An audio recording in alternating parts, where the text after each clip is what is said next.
How to screen record on Snapchat without them knowing. Hello everybody, welcome back to the channel. Today I'll guide you on how you can screen record on Snapchat without letting the other users know that you are recording the chat.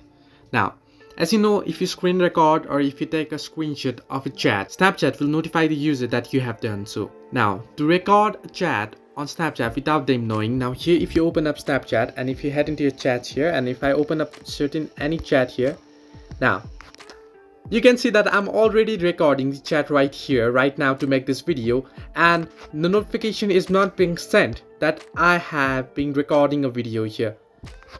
So what you can do is scroll down your notification bar and you'll find your default screen recorder. So what you want to do is use the default screen recorder to record the chat and use it before opening the Snapchat. Start recording your phone and then head into Snapchat and open up the chat and record it, and they won't be notified about it. So this way you can screen record a chat on Snapchat without them knowing. Hope this helped you. Do like and subscribe, and do not forget to leave a comment down below if you have any further issues.